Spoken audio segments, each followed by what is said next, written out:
तो उन श्री कृष्ण मन साक्षात मनमथ को भी जो मोहित कर दे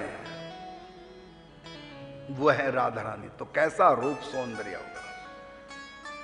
जासु अंश उपजहि गुण खाने कोटिन उमा रमा ब्रह्मा। ऐसा विचित्र रूप है राधा रानी का, अद्भुत, उनका अनंत आनंद सौंदर्य माधुर्य निधि है ये। इससे अधिक सुंदरता हो ही नहीं सकती। सुंदरता की सीमा है। और इनके जो अंश हैं वो भी इन्हीं के समान है। कहा गया है पार्वती जी के बारे में, सुंदरता मर्याद भवानी। तुलसीदास जी लिखते हैं भवानी की सुंदरता कैसी है?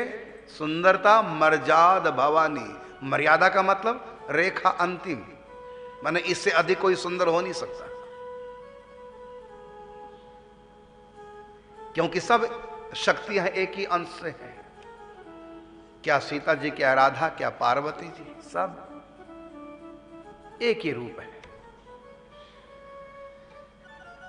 तो पार्वती जी के बारे में कहते हैं शंकर जी, तुलसीदास जी की सुंदरता मर्यादा भवानी। मर्यादा है, सीमा है सुंदरता की, इससे अधिक सुंदरता हो नहीं सकती। तो आप कहेंगे तुलसीदास जी झूठ बोल रहे हैं, क्यों?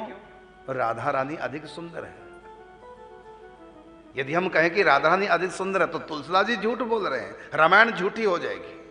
और रामायण में क्या लिखा? सुंदरता मर्यादा भवानी, मतलब इससे अधिक सुंदर कोई हो ही नहीं सकता। क्या तुलसीदास जी झूठ कथा लिख रहे हैं, झूठ रामायण लिख रहे हैं? इसका अर्थ है कि राधा रानी ही पार्वती जी हैं, भाई अलग है कहां?